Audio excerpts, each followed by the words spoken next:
कहानी की शुरुआत साल 2036 से होती है, जब पूरी दुनिया टी वायरस की वजह से तबाह हो चुकी होती है। इंसानी सभ्यता लगभग खत्म हो चुकी है। बड़े बड़े शहर खंडर बन चुके हैं, सरकारें मिट चुकी हैं और धरती पर अब सिर्फ बर्बादी ही बर्बादी दिखाई देती है। लगभग 6 अरब लोग इस वायरस की चपेट में आ चुके हैं और उनका दिमाग पूरी तरह खराब हो चुका है। अब वे इंसान नहीं बल्कि खूंखार आदमखोर बन चुके हैं, जिन्हें जीरोज कहा जाता है। दुनिया के ज्यादातर हिस्से वीरान हो चुके हैं, इसलिए बचे हुए लोग ऊंची दीवारों से घिरे सुरक्षित शहरों में रहने को मजबूर हैं, जिन्हें फ्री होल्ड्स कहा जाता है। इसी दुनिया में लंदन के अंदर रहने वाली जेड एक रिसर्चर है, जो द यूनिवर्सिटी नाम की संस्था के लिए काम करती है। यह संस्था पुरानी दुनिया की चीजों को बचाने और जीरोज पर रिसर्च करने का काम करती है। जेड का मिशन है यह पता लगाना कि समय के साथ इन जीरोज में कौन कौन से नए बदलाव आ रहे हैं। अपने काम की वजह से जेड अक्सर शहर से बाहर रहती है, इसलिए वह अपने पार्टनर अर्जुन और अपनी छोटी बेटी बिया से सिर्फ वीडियो कॉल पर ही बात कर पाती है। एक दिन जेड एक बेहद खतरनाक प्रयोग करने निकलती है। वह अपनी खुशबू छिपाने के लिए शरीर पर परफ्यूम लगाती है और अपने साथ एक खरगोश लेकर वीरान इलाके में पहुंच जाती है। वहां वह कैमरा लगाकर पूरे प्रयोग को रिकॉर्ड करने की तैयारी करती है। फिर वह खरगोश पर अपने खून की एक बूंद गिराकर उसे खुले मैदान में छोड़ देती है। कुछ ही सेकंड के अंदर दूर दूर से कई जीरोज उस खून की गंध सूंघ लेते हैं और पागलों की तरह खरगोश के पीछे दौड़ पड़ते हैं। लेकिन खरगोश तेजी से भाग निकलता है, जबकि जीरोज आपस में ही टकराते रहते हैं। यह देखकर जेड समझ जाती है कि इतने साल बीत जाने के बाद भी उनमें कोई टीम वर्क या समझदारी विकसित नहीं हुई है। प्रयोग पूरा होने के बाद जेड वहाँ से लौटने लगती है, लेकिन तभी उसके हाथ पर हल्की सी खरोंच लग जाती है। बस इतनी सी चोट से खून की गंध पूरे इलाके में फैल जाती है और अगले ही पल सारे जीरोज उसकी तरफ मुड़ जाते हैं। अब जेड अपनी जान बचाने के लिए पूरी ताकत से भागने लगती है। पीछे से दर्जनों जीरोज उसका पीछा कर रहे होते हैं। तभी एक जीरो छलांग लगाकर सीधे उसके ऊपर गिर जाता है। जेड पूरी ताकत से उससे संघर्ष करती है और किसी तरह सुरक्षा सीमा के अंदर चली जाती है। जैसे ही जीरो सुरक्षा घेरे में पहुंचता है, अचानक चारों तरफ लगे फ्लेम थ्रोवर चालू हो जाते हैं। देखते ही देखते आग की ऊंची लपटें उठती हैं और पूरा झुंड जलकर राख हो जाता है। लेकिन खतरा अभी खत्म नहीं हुआ होता। कुछ ही पल बाद लाल रंग का धुआं उठता है जो आग को बुझा देता है। तभी अचानक पूरी जमीन जोर जोर से कांपने लगती है। अगले ही पल धरती फटती है और उसके अंदर से एक विशालकाय डरावना कैटरपिलर बाहर निकल आता है। इतने बड़े राक्षस को देखकर जेड के होश उड़ जाते हैं। वह तुरंत छिपने की कोशिश करती है, लेकिन वह दानव उसकी टांगें पकड़कर उसे हवा में उछाल देता है। जेड एक टूटी हुई कार के ऊपर जोर से गिरती है। अब वह विशाल जीव उसे खत्म करने ही वाला होता है कि तभी अचानक 3 हथियारबंद लोग वहां पहुंच जाते हैं। वे बिना एक सेकंड गंवाए उस राक्षस पर गोलियों की बारिश कर देते हैं। लगातार फायरिंग के बाद आखिरकार वह विशालकाय जीव वहीं ढेर हो जाता है। वे लोग तुरंत जेड के पास पहुंचते हैं और उसकी हालत देखने लगते हैं। तभी उनकी नजर उसकी कलाई पर बने एक खास टैटू पर पड़ती है। ये वही निशान होता है जो उन लोगों के शरीर पर होता है जिन्होंने टी वायरस के शुरुआती विनाश से जिंदा बचने में कामयाबी हासिल की थी। यहीं से कहानी हमें 14 साल पीछे यानी 2022 में ले जाती है। उस समय महामारी शुरू होने में अभी 3 महीने बाकी थे। 2 सौतेली जुड़वा बहनें जेड और बिली अपने पिता अल्बर्ट के साथ न्यू रैकून सिटी में रहने आती हैं। अल्बर्ट लंबे समय बाद फिर से अम्ब्रेला कॉर्पोरेशन के ऊंचे पद पर काम करने लगा होता है। यह पूरा शहर दक्षिण अफ्रीका में बसाया गया एक ऐसा आधुनिक शहर है जहां रहने वाला लगभग हर इंसान किसी न किसी तरह अम्ब्रेला कंपनी के लिए ही काम करता है। लेकिन जेड और बिली इस नई जिंदगी से बिल्कुल खुश नहीं होती। उन्हें हमेशा लगता है कि उनके पिता को अपने परिवार से ज्यादा अपनी नौकरी की चिंता रहती है। सबसे अजीब बात यह होती है कि हर 2 हफ्ते में अल्बर्ट अपनी दोनों बेटियों का खून निकालता है, लेकिन कभी नहीं बताता कि आखिर इसकी जरूरत क्यों है। चोरी छिपे वह खून की जांच करता है और फिर उसी खून से बनी एक दवा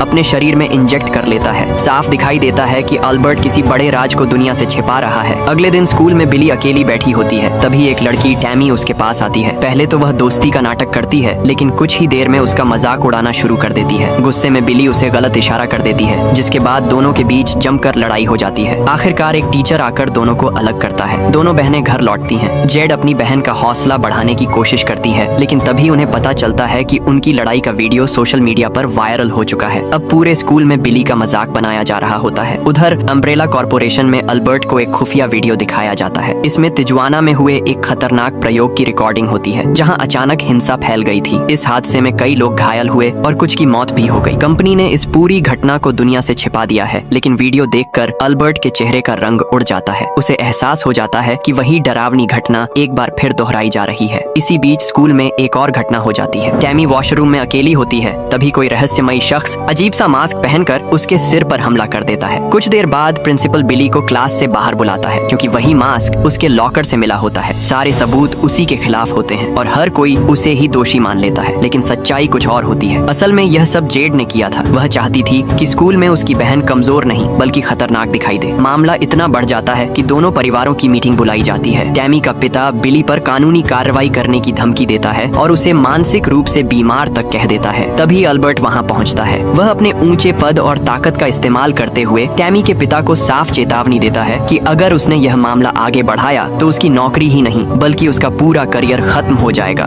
डर के मारे टैमी का पिता तुरंत अपने शब्द वापस ले लेता है और अपनी बेटी से भी बिली से माफी मंगवा देता है। अल्बर्ट को लगता है कि उसने एक अच्छे पिता होने का फर्ज निभाया है, इसलिए वह बिली को अपने ऑफिस में साथ लंच करने का न्योता देता है। स्कूल खत्म होने के बाद बिली पहली बार अम्ब्रेला कॉर्पोरेशन के अंदर जाती है। वहाँ वह कंपनी की कई रहस्यमयी परियोजनाएं देखती है। कहीं अत्याधुनिक मेडिकल मशीनें बनाई जा रही होती हैं, तो कहीं एक होलोग्राम भालू लोगों को दवाइयों का प्रचार करता दिखाई देता है। लेकिन कुछ ही देर बाद उसकी नजर एक ऐसी चीज पर पड़ती है जिसे देखकर उसके कदम वहीं रुक जाते हैं। एक गाड़ी के अंदर कई घायल खरगोश पड़े होते हैं जिन्हें प्रयोगशाला की तरफ ले जाया जा रहा होता है। उन्हें देखकर बिली समझ जाती है कि अम्ब्रेला अपने खतरनाक प्रयोगों के लिए मासूम जानवरों का इस्तेमाल कर रही है। उसी शाम वह जेड से कहती है कि उन्हें किसी भी कीमत पर अम्ब्रेला के अंदर घुसकर इन खतरनाक प्रयोगों के सबूत इकट्ठा करने होंगे। रात होते ही दोनों बहनें चुपचाप अपने पिता अल्बर्ट का सामान लेकर घर से निकल पड़ती हैं। अम्ब्रेला के ऑफिस पहुंचने के बाद वे बड़ी चालाकी से सुरक्षा व्यवस्था को धोखा देती हैं। अल्बर्ट की रिकॉर्ड की हुई आवाज से वे वॉइस स्कैन पार कर लेती हैं और उसके की कार्ड की मदद से सीधे उस गुप्त लैब तक पहुंच जाती है जहां आम लोगों का जाना पूरी तरह मना होता है। अंदर पहुंचते ही बिली अपने कैमरे से पिंजरों में कैद जानवरों की रिकॉर्डिंग शुरू कर देती है। वहीं दूसरी तरफ जेड अंदाजा लगाती है कि उनके पिता शायद हर जगह एक ही पासवर्ड इस्तेमाल करते होंगे। वह अल्बर्ट का कंप्यूटर खोलने में कामयाब हो जाती है। कंप्यूटर खुलते ही उसके सामने वही खौफनाक वीडियो आ जाता है जिसमें तिजुआना की घटना रिकॉर्ड होती है। वीडियो में साफ दिखाई देता है कि लोग अचानक हिंसक हो रहे हैं और अम्ब्रेला के हथियारबंद गार्ड उन पर गोलियां चला रहे हैं। अब जेड को समझ आने लगता है कि कंपनी दुनिया से बहुत बड़ा सच छिपा रही है। इसी बीच बिली की नजर एक बंद दरवाजे पर पड़ती है। जिज्ञासा में वह उसे खोल देती है, लेकिन अगले ही पल उस कमरे के अंदर से एक भयानक म्यूटेटेड डॉग बाहर निकल आता है। उसकी आंखों में इंसानियत का नामो निशान नहीं होता। वह सीधे दोनों बहनों पर हमला कर देता है। जेड और बिली अपनी जान बचाने के लिए तुरंत लिफ्ट की तरफ भागती है। उसी समय पूरे लैब में अलार्म बजने लगता है। अब पूरा अम्ब्रेला हेडक्वार्टर हाई अलर्ट पर आ चुका होता है, लेकिन वह म्यूटेटेड कुत्ता इतनी ताकतवर होता है कि मोटे लोहे के दरवाजों को भी तोड़ने लगता है। दोनों बहनें भागकर एक मेज के नीचे छिप जाती हैं और सांस रोककर उसके वहां से जाने का इंतजार करती हैं। कुछ देर बाद जब रास्ता साफ लगता है तो बिली धीरे से दरवाजा खोलने की कोशिश करती है, लेकिन जैसे ही दरवाजा खुलता है सामने लगा होलोग्राम अपने आप चालू हो जाता है। उसकी आवाज पूरे कमरे में गूंज जाती है और वही आवाज उस खूंखार जानवर को दोबारा उनकी तरफ खींच लाती है। अब उनके पास छिपने का कोई मौका नहीं बचता। दोनों पूरी ताकत से दौड़ पड़ती हैं और किसी तरह कमरे से बाहर निकल जाती हैं। वे मुख्य दरवाजे तक पहुंचती हैं, लेकिन घबराहट में दरवाजा खुल ही नहीं पाता। तभी अचानक वह म्यूटेटेड कुत्ता कांच तोड़ते हुए उनके सामने आ जाता है। इस बार वह सीधे बिली पर झपट पड़ता है और उसे बुरी तरह नोचने लगता है। अपनी बहन को मौत के मुंह में जाता देखकर जेड बिना एक पल गंवाए पास पड़ा फायर एक्सटिंग्विशर से पूरी ताकत से उस जानवर के सिर पर लगातार वार करती रहती है। आखिरकार वह खूंखार जानवर वहीं ढेर हो जाता है, लेकिन तब तक बिली बुरी तरह घायल हो चुकी होती है। उसके शरीर से लगातार खून बह रहा होता है और जेड उसे अपनी बाहों में पकड़कर मदद के लिए बेबस नजरों से इधर उधर देखने लगती है। यहीं से कहानी एक बार फिर 2036 में लौट आती है। जेड की आंख खुलती है तो वह खुद को एक फ्री होल्ड के मेडिकल सेंटर में पाती है। उसकी सारी चोटों का इलाज किया जा चुका होता है। वह अपने टैबलेट पर बाहर की खबरें देख ही रही होती है कि तभी टेट नाम का एक व्यक्ति वहां आता है और उसे पूरे फ्री होल्ड का हाल दिखाता है। जेड तुरंत अपने कैंप वापस जाने की बात करती है, लेकिन टेट बाहर एक फ्लेयर दागता है। जैसे ही रोशनी फैलती है जेड देखती है कि पूरी दीवार के बाहर हजारों जीरोज घूम रहे हैं। अब यहाँ से निकलना नामुमकिन है। टेट उसे बताता है कि जब तक उनका इकलौता हेलीकॉप्टर वापस नहीं आता तब तक उसे यहीं रुकना होगा। दोनों बात ही कर रहे होते हैं कि अचानक खबर मिलती है अम्ब्रेला का हेलीकॉप्टर इस फ्री होल्ड की तरफ आ रहा है। असल में अम्ब्रेला उन लोगों को खोज रही होती है जो शुरुआती महामारी से जिंदा बचे थे और उस सूची में सबसे ऊपर नाम जेड का होता है। यह सुनते ही टेट अपना असली रंग दिखा देता है। वह बंदूक निकालकर जेड को बंधक बना लेता है ताकि उसे अम्ब्रेला के हवाले करके इनाम हासिल कर सके। कुछ ही देर में 2 हेलीकॉप्टर वहां उतरते हैं। उनकी कमान बैक्स्टर नाम का अधिकारी संभाल रहा होता है, लेकिन जैसे ही टेट जेड की तरफ इशारा करता है बैक्स्टर बिना कुछ सोचे उसी को गोली मार देता है। उसके बाद वह अपने सैनिकों को आदेश देता है कि पूरे फ्री होल्ड में मौजूद हर इंसान को खत्म कर दिया जाए। अगले ही पल गोलियों की बारिश शुरू हो जाती है। जेड इस अफरा तफरी का फायदा उठाकर भाग निकलती है। उसे रोकने के लिए सैनिक पूरे इलाके में फ्लेम थ्रोवर से आग लगा देते हैं। आग की दीवारों के बीच से निकलती हुई जेड आगे बढ़ती है, लेकिन तभी सामने बैक्स्टर अपने सैनिकों के साथ उसका रास्ता रोक लेता है। वह कहता है कि उसकी बहन उसे ढूंढ रही है और अगर जेड उनके साथ चल पड़े तो उसकी जान बच सकती है, लेकिन जेड उस पर बिल्कुल भरोसा नहीं करती। वह ऐसा फैसला लेती है जिसकी कोई कल्पना भी नहीं कर सकता। वह सीधे हजारों जीरोज के झुंड के बीच छलांग लगा देती है। किस्मत से वह एक बड़े कूड़ेदान पर गिरती है और फिर जमीन पर लुढ़क जाती है। अब सारे जीरोज उसी के पीछे दौड़ पड़ते हैं। बैक्स्टर अपने सैनिकों को आदेश देता है कि ज़ीरोज़ पर गोली चलाते रहो क्योंकि जेड किसी भी हालत में जिंदा चाहिए। भागते भागते जेड एक दीवार के पीछे छिप जाती है। बैक्स्टर आखिरी बार उसे सरेंडर करने का मौका देता है, लेकिन तभी एक आदमी अपनी कार लेकर वहां पहुंच जाता है। जेड मौके का फायदा उठाती है और ज़ीरोज़ को धक्का देकर कार की छत पर चढ़ जाती है। कार तेजी से बाहर निकलने लगती है, लेकिन मैन गेट पर पहुंचकर ड्राइवर अचानक ब्रेक लगा देता है क्योंकि ऊपर लगे नुकीले स्पाइक से जेड की मौत हो सकती थी। अगले ही पल वह बंदूक निकालकर जेड पर तान देता है। वह साफ कहता है कि जेड की वजह से उसकी जान भी खतरे में पड़ गई है। जेड उसे साथ मिलकर भागने के लिए मनाने की कोशिश करती है, लेकिन तभी ऊपर से दर्जनों ज़ीरोज़ कार पर कूद पड़ते हैं। ड्राइवर कुछ देर तक मुकाबला करता है, लेकिन आखिरकार ज़ीरोज़ उसे जिंदा ही नोच डालते हैं। जेड चाहकर भी उसे बचा नहीं पाती।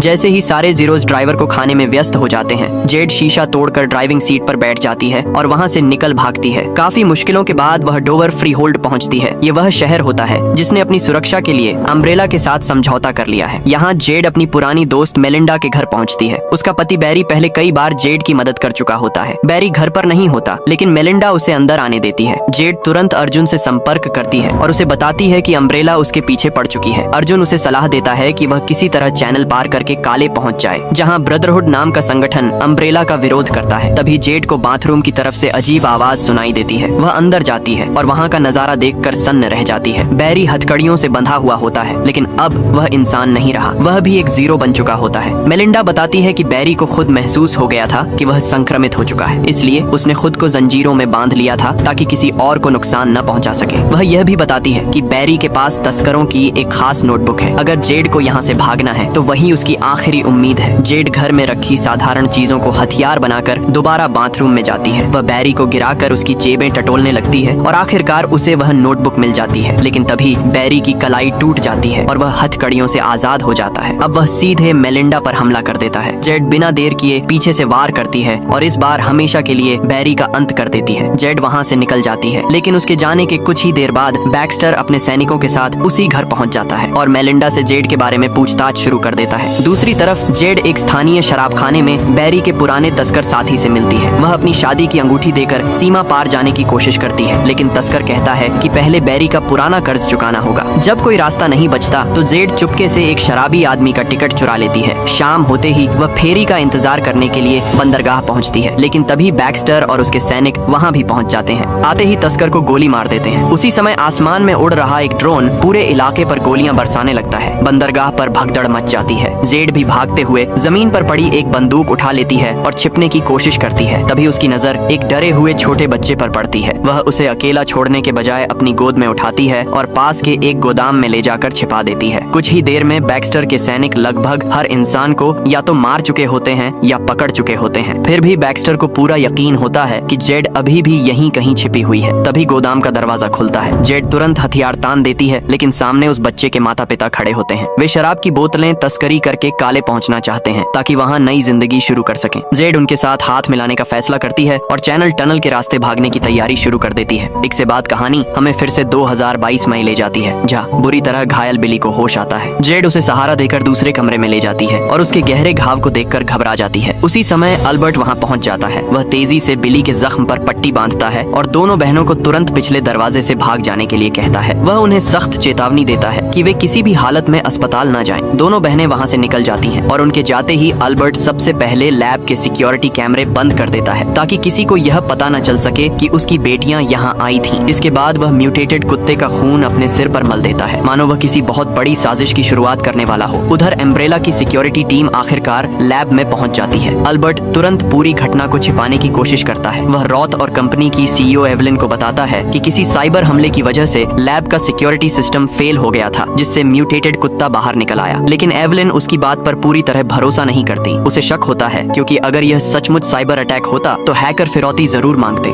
इसके बाद घर पहुंचकर अल्बर्ट सबसे पहले बिली के जख्म का इलाज करता है। मजबूरी में वह दोनों बहनों को बताता है कि वह कुत्ता किसी दुर्लभ जेनेटिक बीमारी का शिकार था। इसके बाद वह दोनों को सख्त चेतावनी देता है कि अगर अम्ब्रेला को पता चल गया कि वे लैब के अंदर गई थीं, तो कंपनी उन्हें कभी नहीं छोड़ेगी। अगली सुबह अल्बर्ट फिर से बिली की आंखों की जांच करता करता है। वह उसकी पुतलियों का रंग ध्यान से देखता है। बाहर से सब सामान्य लगता है, लेकिन बिली के जख्म को देखकर उसके चेहरे पर चिंता साफ दिखाई देती है। इसी दौरान जेड तिजुआना वाली घटना के बारे में इंटरनेट पर जानकारी खोजने लगती है। उसे एक ऐसी वेबसाइट मिलती है जो दावा करती है कि उसके पास इस पूरे मामले की असली सच्चाई है। लेकिन जैसे ही वह वेबसाइट खोलने की कोशिश करती है, उसे पता चलता है कि उसका इंटरनेट प्रोवाइडर उस साइट को ब्लॉक कर चुका है। स्कूल पहुंचने पर जेड को एक और अजीब बात पता चलती है। वहाँ के सभी स्टूडेंट एक नई एनीमे सीरीज की कॉपी मिलने पर बेहद खुश होते हैं। तभी उसे समझ आता है कि पूरे शहर का इंटरनेट भी अम्ब्रेला ही कंट्रोल करती है और उसने उन सभी वेबसाइटों को ब्लॉक कर रखा है जहाँ से सच सामने आ सकता है। स्कूल में सिर्फ साइमन नाम का लड़का ही उस फायरवॉल को तोड़ना जानता है। जेड उससे मदद मांगती है। काफी कोशिशों के बाद साइमन सिक्योरिटी सिस्टम को बाईपास कर देता है और आखिरकार वह वेबसाइट खुल जाती है। वहाँ लिखा होता है कि तिजुआना में एक आदमी को किसी जानवर ने काट लिया था। उसके बाद वह अचानक पागल हो गया और उसने दूसरे लोगों को काटना शुरू कर दिया। देखते ही देखते हिंसा पूरे इलाके में फैल गई। ये सब पढ़कर जेड के रोंगटे खड़े हो जाते हैं। वह उसी वेबसाइट पर अपना ईमेल छोड़ देती है और लिखती है कि वह भी बिल्कुल ऐसा ही कुछ अपनी आंखों के सामने होते देख रही है। हालांकि वह साइमन से कह देती है कि यह सिर्फ एक मजाक है। कुछ समय बाद जेड के पास एक कॉल आती है। फोन करने वाला एंजेल होता है, जो उस वेबसाइट का एडमिन और एक पत्रकार है। वह बताता है कि वह काफी समय से अम्ब्रेला की संदिग्ध गतिविधियों की जांच कर रहा है। पहले वह एक अखबार में काम करता था, लेकिन जब उसने अम्ब्रेला के खिलाफ खबरें छापने की कोशिश की तो उसकी सारी रिपोर्ट दबा दी गई और आखिरकार उसे नौकरी से निकाल दिया गया। दोनों की बातचीत चल ही रही होती है कि तभी प्रिंसिपल जेड को क्लास में भेज देता है। फोन पर यह सब सुनकर एंजेल जेड का सरनेम पहचान लेता है और उसे पहली बार एहसास होता है कि जेड का संबंध सीधे अम्ब्रेला से है। उधर अपनी गुप्त लैब में अल्बर्ट बिली के खून की जांच करता है और उसका खून एक चूहे के शरीर में डाल देता है। कुछ ही देर बाद अचानक अल्बर्ट का अपना शरीर बुरी तरह कांपने लगता है। वह दर्द से तड़प उठता है। अपनी हालत संभालने के लिए वह जल्दी से बिली के खून का इंजेक्शन खुद को लगा लेता है। इंजेक्शन लगते ही उसकी हालत धीरे धीरे सामान्य होने लगती है। अब साफ हो जाता है कि अल्बर्ट की जिंदगी भी किसी रहस्यमयी बीमारी की वजह से उसी खून पर टिकी हुई है। थोड़ी देर बाद उसकी मुलाकात एवलिन से होती है। एवलिन नई दवा को जल्द से जल्द बाजार में उतारना चाहती है, जबकि अल्बर्ट बार बार उसके खतरनाक साइड इफेक्ट्स के बारे में चेतावनी देता है। जब अल्बर्ट इस प्रोजेक्ट से अलग होने की बात करता है तो एवलिन उसे उसकी असली औकात याद दिलाती है। वह बताती है कि अगर अम्ब्रेला न होती तो अल्बर्ट बहुत पहले मर चुका होता। इतना ही नहीं, उसकी जिंदगी उसकी अपनी बेटियों के खून की वजह से ही चल रही है। घर पर दूसरी तरफ बिली अपने जख्म को आईने में देखती है। अचानक उसकी तबीयत बिगड़ जाती है और वह बाथरूम में जाकर उल्टियां करने लगती है। थोड़ी देर बाद वह अपने पालतू कुत्ते पाब्लो को घुमाने बाहर ले जाती है, लेकिन जैसे ही पाब्लो उसके करीब आता है वह अचानक डर कर जोर जोर से भौंकने लगता है। ऐसा लगता है जैसे वह बिली के अंदर कुछ ऐसा महसूस कर रहा हो जो इंसानों को दिखाई नहीं देता। बिली किसी तरह उसे बाहर ले जाती है, लेकिन पार्क में पहुंचते ही पाब्लो उसकी पकड़ से छूटकर भाग जाता है। एक आदमी उसे पकड़ लेता है। जब बिली उसे वापस लेने पहुंचती है तो पाब्लो उसी पर गुर्राने लगता है। वह आदमी समझता है कि बिली कुत्ता चुराने आई है और उसे शेल्टर ले जाने की बात करता है। गुस्से में बिली उसे जोरदार मुक्का मारती है और पाब्लो को लेकर वहाँ से चली जाती है। घर पहुँचते ही वह बाथरूम में जाती है और तभी उसके मुंह से खून निकलने लगता है। उधर लैब में जिस चूहे पर प्रयोग किया गया था वह भी अचानक पिंजरे का शीशा तोड़ने लगता है। जब अल्बर्ट वहाँ पहुँचता है तो देखकर दंग रह जाता है कि चूहा भाग चुका है। कुछ देर बाद वह मशीनों के पीछे छिपा मिल जाता है। अल्बर्ट उसे पकड़कर फिर से उसका खून जांचता है। रिपोर्ट देखते ही उसके चेहरे का रंग उड़ जाता है। अब उसे पता चल चुका होता है कि उसके पास सिर्फ 52 घंटे बचे हैं। अगर इतने समय में बिली का इलाज नहीं हुआ तो वह भी पूरी तरह राक्षस बन जाएगी। इसी बीच जेड को साइमन का ईमेल मिलता है। उसमें एंजेल की वेबसाइट से डाउनलोड किए गए दस्तावेज होते हैं जिनमें अम्ब्रेला पर इंसानों पर गैर कानूनी प्रयोग करने के गंभीर आरोप लगाए गए होते हैं। अगली सुबह बिली की हालत और भी अजीब हो चुकी होती है। उसे चक्कर आ रहे होते हैं, लेकिन वह सामान्य होने का नाटक करती है ताकि स्कूल जा सके। अल्बर्ट जब उसके जख्म को देखता है तो हैरान रह जाता है। घाव उम्मीद से कहीं ज्यादा तेजी से भर चुका होता है। वह मजबूरी में उसे स्कूल जाने की इजाजत दे देता है। स्कूल पहुंचते ही बिली को हर छोटी आवाज असहनीय लगने लगती है। साइमन के स्केटबोर्ड की आवाज तक उसके कानों में हथौड़े की तरह गूंजती है। वह किसी तरह खुद को संभाल लेती है और सबको दवा का असर बताकर बात टाल देती है। उधर अम्ब्रेला में बोर्ड मीटिंग चल रही होती है। अल्बर्ट सभी अधिकारियों को चेतावनी देता है कि उनकी नई दवा भले ही चमत्कार कर सकती हो, लेकिन उसमें टी वायरस का एक हिस्सा मौजूद है। अगर कोई इसकी जरूरत से ज्यादा मात्रा ले ले तो उसके शरीर में वायरस तेजी से फैलने लगेगा। इंसान म्यूटेट हो जाएगा और यही बीमारी पूरी दुनिया में फैल सकती है। वह अपने प्रयोग वाले चूहे को इसका सबूत बनाकर पेश करता है, लेकिन एवलिन तुरंत उसकी बात काट देती है। वह दूसरा जानवर दिखाती है। एक हिंसक कुत्ता पिंजरे में बिल्ली पर हमला करने ही वाला होता है कि तभी एक खास विजुअल सिग्नल चलाया जाता है। अगले ही पल कुत्ता पूरी तरह शांत हो जाता है और बिल्ली सुरक्षित निकल जाती है। एवलिन दावा करती है कि उनकी दूसरी टीम ने इसी तकनीक का सफलतापूर्वक इंसानों पर भी परीक्षण किया है। अब वह इस दवा को दुनिया के सामने गुस्सा खत्म करने वाली क्रांतिकारी दवा के रूप में बेचने की योजना बना रही होती है। अल्बर्ट इसका विरोध करता है, लेकिन एवलिन उसे मजबूर कर देती है ये स्वीकार करने के लिए कि किसी इंसान को ओवरडोज लेने के लिए लगभग 20,000 कैप्सूल एक साथ खाने होंगे। ये सुनकर बाकी अधिकारी भी एवलिन की बात मान लेते हैं। उधर स्कूल में बिली की हालत लगातार बिगड़ती जा रही होती है। कैंटीन का शोर उसके दिमाग में भयानक भ्रम पैदा कर देता है। वह घबराकर वहाँ से भाग जाती है। क्लास के दौरान अचानक उसकी तबीयत फिर बिगड़ती है। वह भागकर बाथरूम पहुँचती है और जोर जोर से उल्टियाँ करने लगती है। जब वह आईने में देखती है तो उसे अपना चेहरा नहीं बल्कि खून से लथपथ एक सड़ी हुई लाश दिखाई देती है। लेकिन अगले ही पल उसे एहसास होता है कि यह सिर्फ उसका भ्रम था। उधर साइमन जेड को बताता है कि अम्ब्रेला ने अब अपना फायरवॉल और मजबूत कर दिया है। अगर उसे दोबारा हैक करना है तो एक नया कोड चाहिए होगा। लेकिन साइमन डर चुका होता है। उसे लगता है कि अम्ब्रेला अब उस पर नजर रख रही है। जेड उससे बहस करने लगती है। तभी वहाँ पहुंची बिली अपना आपा खो बैठती है। वह गुस्से में पहले साइमन और फिर जेड पर हमला कर देती है। अगले ही पल उसे अपनी गलती का एहसास होता है और वह वहाँ से भाग जाती है। जेड उसके पीछे दौड़ती है, लेकिन रास्ते में उसकी मुलाकात एवलिन से होती है। एवलिन उसे अपनी कार में बैठने का प्रस्ताव देती है। जेड उसके इरादों पर शक करते हुए साफ मना कर देती है। घर लौटने पर जेड अपनी बहन को टूटे हुए कांच के पास बैठा हुआ पाती है। बिली आखिरकार रोते हुए सच बता देती है। वह कहती है कि उसके साथ कुछ बहुत गलत हो रहा है। अब उसे हर आवाज और हर रोशनी असहनीय लगती है। लेकिन हैरानी की बात यह है कि उसके हाथ पर लगा गहरा कट भी उसे बिल्कुल दर्द नहीं देता। जेड अपनी बहन को दिलासा देती है और उसे यकीन दिलाती है कि यह सब शायद दवा का असर है। लेकिन दोनों को नहीं पता होता कि बिली के अंदर टी वायरस धीरे धीरे अपना असली रूप दिखाना शुरू कर चुका है। इसके बाद कहानी फिर से 2036 मई आ जाती है। जेड उस परिवार के साथ अपनी कार में बैठकर चैनल टनल की तरफ निकल पड़ती है। रास्ते में वे एक गुप्त चेक पॉइंट पर पहुंचते हैं, जहां एक तस्कर उन्हें आगे जाने की इजाजत देने के बदले पूरी कार और परिवार के सारे गहने मांग लेता है। मजबूरी में वे सब कुछ उसके हवाले कर देते हैं। इसके बाद सभी शरणार्थी कई वैन में बैठकर टनल की तरफ बढ़ने लगते हैं। कुछ घंटों बाद बैक्स्टर भी उसी जगह पहुंचता है। तस्कर उससे कुछ भी बताने से इनकार कर देता है। लेकिन तभी बैक्स्टर की नजर जेड की चोरी हुई कार पर पड़ जाती है। बस उसी पल उसे यकीन हो जाता है कि वह सही रास्ते पर है और जेड उससे ज्यादा दूर नहीं है। इधर टनल की ओर बढ़ता काफिला अचानक बीच रास्ते रुक जाता है। टनल के अंदर हर तरफ डरावनी खामोशी छाई होती है। तस्कर सभी लोगों को इशारे से चुप रहने के लिए कहता है। वह बताता है कि यहाँ लिकर्स मौजूद हैं और ये राक्षस अपनी आंखों से नहीं बल्कि सिर्फ आवाज के सहारे शिकार करते हैं। बस यही वजह होती है कि पूरा काफिला बिना एक शब्द बोले वहीं रुक जाता है और सब सांस तक रोक लेते हैं। ऐसा लगता है कि खतरा टलने ही वाला है। लेकिन तभी दूर से गाड़ियों की आवाज सुनाई देती है। ये बैक्स्टर और उसके सैनिक होते हैं जो सीधे उसी रास्ते पर पहुंच जाते हैं। उनके शोर की वजह से लिकर्स तुरंत हमला कर देते हैं। अगले ही पल पूरा टनल गोलियों, चीखों और आग की लपटों से गूंज उठता है। सैनिक लिकर्स पर गोलियां बरसाने लगते हैं, फ्लेम थ्रोवर चलने लगते हैं, लेकिन इससे हालात और भी बदतर हो जाते हैं। अब लिकर्स शरणार्थियों से भरी वैनों पर भी टूट पड़ते हैं। मजबूर होकर सभी लोग बाहर निकलकर अपनी जान बचाने के लिए भागने लगते हैं। जेड भी अपनी बंदूक निकालती है और तस्करों के साथ मिलकर उन राक्षसों का मुकाबला करने लगती है। लेकिन लिकर्स इतने तेज और खूंखार होते हैं कि कुछ ही मिनटों में दोनों तरफ के दर्जनों लोग मारे जाते हैं। आखिर में सिर्फ एक तस्कर ही जिंदा बचता है। वह जेड और उस छोटे बच्चे का परिवार किसी तरह एक सर्विस हैच खोलकर टनल के दूसरे हिस्से में घुस जाते हैं। पीछे बैक्स्टर और उसके सैनिक उन्हीं राक्षसों से लड़ते रह जाते हैं। अब उनका रास्ता पानी से भरी अंधेरी सुरंगों से होकर गुजरता है। काफी देर तक चलते रहने के बाद वे आखिरकार सूखी जगह पर पहुंचते हैं। लेकिन तभी उस छोटे लड़के की तबीयत बिगड़ने लगती है। उसकी आंखें बदलने लगती हैं और उसके मुंह से अजीब गुर्राने की आवाज निकलती है। सबको समझ आ जाता है कि वह भी वायरस से संक्रमित हो चुका है। कोई कुछ सोच ही रहा होता है कि अचानक तस्कर घबराकर जोर से चिल्लाता है। उसके पीछे एक विशालकाय मकड़ी पड़ी होती है। अगले ही पल वह मकड़ी उसे मार देती है।